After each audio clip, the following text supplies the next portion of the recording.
खून के बदले खून, ये किसास क्या होता है जिसके तहत निमिषा को बचा पाना अब मुश्किल हो जाएगा?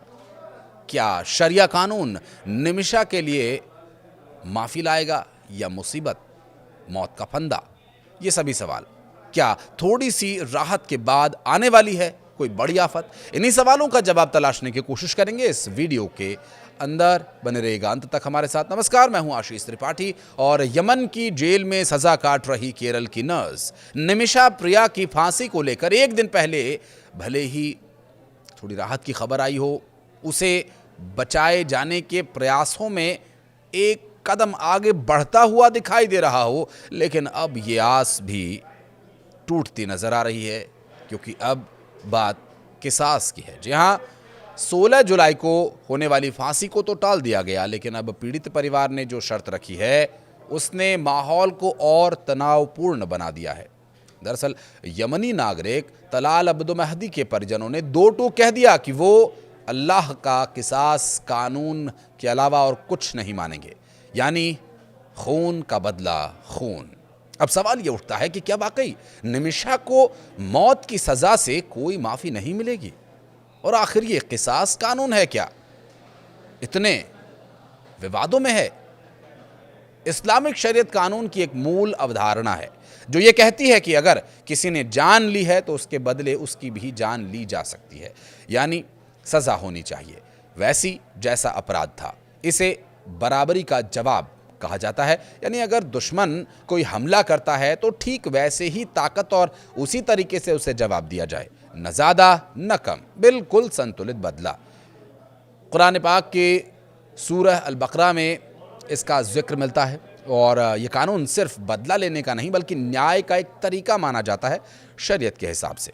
लेकिन इसी के साथ एक और विकल्प भी दिया गया है, दियाह यानी ब्लड मनी, यानी पीड़ित परिवार चाहे तो माफ़ी दे सकता है। अब इसके बदले एक निश्चित मुआवजा भी दिया जाता है सैद्धांतिक रूप से। हाँ, अगर पीड़ित परिवार यानी तलाल अब मेहदी के रिश्तेदार ब्लड मनी स्वीकार कर लेते हैं तो निमिषा प्रिया को माफ़ किया जा सकता है, उसकी जान बच सकती है।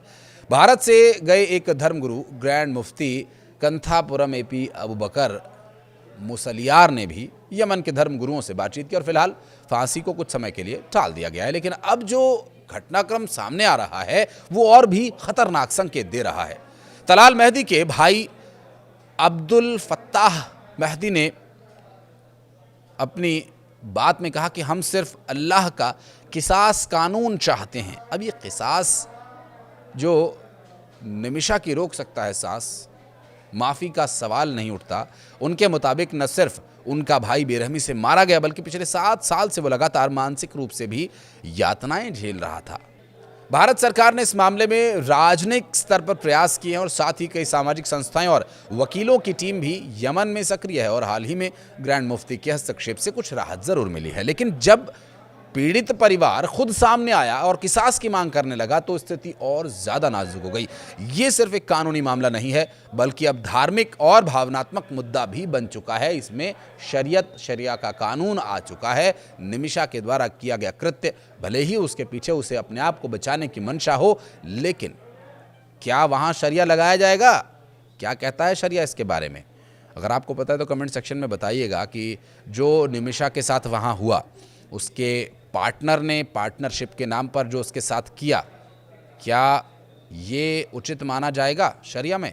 फिलहाल फांसी को अनिश्चित काल के लिए तो टाल दिया गया है, जिसका मतलब यह कि निमिषा को कुछ समय तो मिल गया है। अब सब कुछ इसी बात पर निर्भर करता है कि तलाल के परिजन अपना मन बदलें, और बदलें तो उसे ब्लड मनी के तौर पर क्या देना होगा वो सब विषय एक अलग का विषय है। लेकिन अगर वो ब्लड मनी स्वीकार करते हैं तो निमिषा की जान बच सकती है। लेकिन अगर उनका किसास पर गरारी अड़ गई और किसास पर वो अड़िग रहे तो शायद भारत सरकार के पास भी ज़्यादा विकल्प नहीं बचेंगे, क्योंकि वहाँ हूतियों की सरकार है और हूतिये जो होते हैं वो किस तरह के होते हैं शायद आपने हमारे अब से पहले कुछ वीडियोज़ में देखा भी होगा। साल 2020 में स्थानीय अदालत ने निमिषा को मौत की सज़ा सुनाई। 2023 में सर्वोच्च न्यायिक परिषद ने इस सज़ा को बरकरार रखा और फांसी टलने की खबर के बाद निमिषा के पति टॉमी थॉमस और उनकी मां प्रेमा कुमारी ने राहत की सांस ली ज़रूर, लेकिन अब वो सांस एक बार फिर थमती नजर आ रही है। प्रेमा कुमारी पिछले साल अप्रैल से सना में है और तलाल के परिवार से माफी मांगने की कोशिश में जुटी हुई हैं। ब्लड मनी ब्याह के रूप में $10 लाख की पेशकश की गई थी, लेकिन परिवार ने इसे स्वीकार नहीं किया था। भारत सरकार ने भी कूटनीतिक स्तर पर हस्तक्षेप किया और सुप्रीम कोर्ट ने 14 जुलाई को मामले की सुनवाई के दौरान केंद्र से हर संभव मदद का कदम उठाने के लिए कहा था। अटॉर्नी जनरल ने बताया कि यमन के हूती नियंत्रित क्षेत्र में सीमित पहुंच की वजह से बातचीत मुश्किल हो गई है। फांसी टलने की वजह से अभी स्पष्ट स्थिति नहीं है कि किस वजह से टली है फांसी, लेकिन ये माना जा रहा है कि अंतर्राष्ट्रीय दबाव और तलाल परिवार से बातचीत की संभावनाओं ने इस फैसले को प्रभावित किया है। और ये घटना भारत के लिए ज़रूर राहत भरी है, लेकिन अब नई तारीख की घोषणा तक निमिषा के परिवार और समर्थकों की चिंता बनी रहेगी। सरकार और कार्रवाई परिषद अब इस पूरे मौके का इस्तेमाल तलाल के परिवार से माफ़ी के बातचीत के विषय को आगे बढ़ाए जाने के लिए कर सकता है। और तलब ये भी है कि निमिषा जो केरल के पलक्कड़ के रहने वाली हैं, अपनी नर्सिंग की पढ़ाई पूरी करने के बाद 2011 में यमन गई थी कुछ पैसे कमाने के इरादे से। उनके माता पिता ने मजदूरी करके किसी तरह से अपनी बेटी को यमन भेजा और उन्होंने नर्स का काम शुरू कर दिया। निमिषा जो साल 2015 में यमन की राजधानी सना में एक मेडिकल क्लिनिक जिसमें उन्होंने काम करने के लिए मेडिकल क्लिनिक खोला और इसमें एक स्थानीय स्पॉन्सर तलाल अब्दो मेहदी उनका साथ देने के लिए, उनकी मदद करने के लिए आया, क्योंकि वहाँ का कानून ये है कि आप यहाँ के लोकल की सपोर्ट के बिना कोई बिजनेस नहीं कर सकते, उसे आपको पार्टनर बनाना ही होगा। और इसे 1 साल पहले उनके पति और छोटी बेटी 2014 में आर्थिक तंगी की वजह से भारत लौट आए थे और यमन में निमिषा की ज़िंदगी धीरे धीरे धीरे धीरे जहन्नुम बनने लगी थी।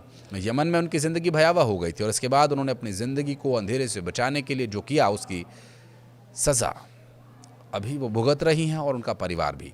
निमिषा के वकील ने सुप्रीम कोर्ट को भी बताया कि महिला की फांसी की तारीख 16 जुलाई तय की गई है, इसलिए मामले को 10-11 जुलाई को ही सूचीबद्ध किया जाए ताकि कूटनीतिक प्रयासों के लिए समय मिल सके। हालांकि ये जो 10 जुलाई या 11 जुलाई की सुनवाई थी, सूचीबद्ध की गई थी, इसमें भी अभी तक कोई अपडेट, कोई राहत की स्थिति नहीं बन रही है। हालांकि फांसी की सज़ा ज़रूर टल गई है, कूटनीतिक प्रयासों के लिए जो समय है वो मिल गया है। हालांकि सुनवाई के बाद कोर्ट ने 14 जुलाई को इसे सूचीबद्ध किया था।